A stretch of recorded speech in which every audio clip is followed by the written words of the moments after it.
അപ്പോൾ ഞങ്ങൾ ചെറിയൊരു യൂട്യൂബ് ചാനലുമായിട്ട് ഇങ്ങനെ തുടങ്ങി വന്നിട്ടേ ഉള്ളൂ. അപ്പോൾ ഇവിടെ നിന്ന് പൊങ്കാലയ്ക്ക് വന്നപ്പോൾ ഇങ്ങനെ ഒരു മ്യൂസിക് ടീച്ചർ ഇവിടെ ഉണ്ടെങ്കിൽ ഞങ്ങൾ ടീച്ചറിനെ പരിചയപ്പെടാൻ വേണ്ടി വന്നതാണ്.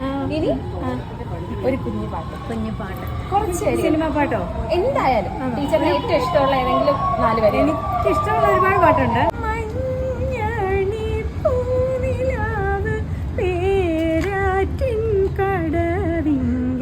മഞ്ഞളരച്ചു വെച്ചു നീരാടുമ്പോൾ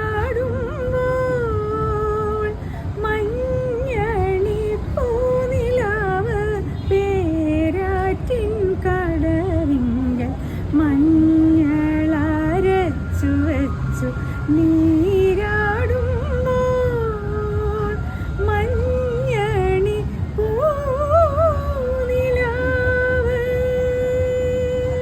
എൻ്റെ പേര് അമ്പിളി അജയൻ എന്നാണ്. ഞാൻ നമ്മുടെ കേരളത്തിലെ അറിയപ്പെടുന്ന 2 കലാകാരികളുണ്ട്. നിങ്ങളുടെ ജനറേഷനിൽ എത്രത്തോളം അറിയാമെന്ന് എനിക്കറിയത്തില്ല, പക്ഷെ പഴയ ആൾക്കാർക്കൊക്കെ നല്ലോണം അറിയാൻ പറ്റും. അടൂർ പങ്കജം, അടൂർ ഭവാനി എന്ന് പറയും, സിസ്റ്റേഴ്സാണ്. അതിലെ ഇളയ അമ്മ അടൂർ പങ്കജം എന്ന് പറയുന്ന അമ്മയുടെ ഒരേ ഒരു മോനേ ഉള്ളൂ. അജയൻ അടൂർ എന്ന് പറയും.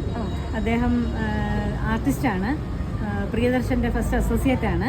മ്യൂസിക്കാണ്, എല്ലാവരും മ്യൂസിക്കാണ്. എൻ്റെ അച്ഛനും എൻ്റെ ബ്രദറും അമ്മാവന്മാരും ഒക്കെ അങ്ങനെ തന്നെയാണുള്ളത്. ഞാൻ ഗാനഭൂഷണം പാസ്സായിട്ടുണ്ട്. സ്വാതിരുന്നാൾ മ്യൂസിക് കോളേജിലാണ് പഠിച്ചിട്ടുള്ളത്. കുഞ്ഞുങ്ങളെ പഠിപ്പിച്ചു കൊടുക്കുന്നുണ്ട്. പിന്നെ പ്രോഗ്രാംസ് ഒക്കെ അത്യാവശ്യം ചെയ്യുന്നുണ്ട്. കച്ചേരി ബേസ്ഡ് ആണോ? ഇപ്പൊ കച്ചേരി കുറവാ. ഇപ്പൊ ഞാൻ ഭക്തി ഗാനമേള, പിന്നെ അത്യാവശ്യം ഗാനമേള, സ്റ്റേജ് ഷോസ് അങ്ങനെയൊക്കെ ചെയ്യുന്നുണ്ട്. എനിക്ക് ക്ലാസിക്കൽ പോലെ തന്നെ ഇഷ്ടമാണ്. സെമി ക്ലാസിക്കലും ഫിലിം സോങ്സ് ഒക്കെ എനിക്ക് ഇഷ്ടമാണ്. പാടാനും കേൾക്കാനും. പഠിച്ചത് കർണാട്ടിക് മ്യൂസിക് ആണോ? കർണാട്ടിക് മ്യൂസിക്കാണ് പഠിച്ചത്. എൻ്റെ അച്ഛനാ എൻ്റെ ആദ്യ ഗുരു. പിന്നെ അത് കഴിഞ്ഞിട്ട് എൻ്റെ അമ്മാവൻ. അത് കഴിഞ്ഞിട്ടാണ് പിന്നെ അടൂർ എന്നെ കല്യാണം കഴിച്ചുകൊണ്ട് വന്നതിന് ശേഷം അമ്മായിയമ്മ അടൂർ പങ്കജത്തിന് നിർബന്ധം കൊണ്ടാണ് എന്നെ മ്യൂസിക് കോളേജ് ചേർത്തത്. അപ്പോൾ അമ്മയ്ക്ക് തോന്നിക്കാണും കൊച്ചു പാടട്ടെ എന്ന് വിചാരിച്ചിട്ടുണ്ടാവും. അപ്പോൾ ഹസ്ബൻഡിന്റെ അമ്മയാണ് ഈ ഒരു മേഖലയിലേക്ക് തീർച്ചയായിട്ടും എൻ്റെ വീട്ടിലുള്ളവരെക്കാട്ടിൽ എന്നെ എൻകറേജ് ചെയ്ത് കൊണ്ടുവന്നിട്ടുള്ളതും എന്നെ അത്രയും പ്രോത്സാഹിപ്പിച്ചിട്ടുള്ളതും എൻ്റെ അമ്മായിയമ്മ തന്നെയാണെന്നുള്ളത് എവിടെയും പറയാവുന്ന കാര്യമാണ്. എനിക്ക് ഒത്തിരി സന്തോഷവും ഇപ്പം അമ്മയെ പറ്റി ഓർക്കുമ്പോൾ വിഷമമുള്ള കാര്യമാണ്. ഒരുപാട് കാര്യങ്ങൾ കുറച്ച് നിമിഷം കൊണ്ട് ഞങ്ങൾക്ക് പറഞ്ഞു തന്നു, പഠിപ്പിച്ചു തന്നു. അതിനെല്ലാത്തിനും ഒരുപാട് താങ്ക്സ് ഒന്നും വേണ്ട മോളെ, സ്നേഹം മതി.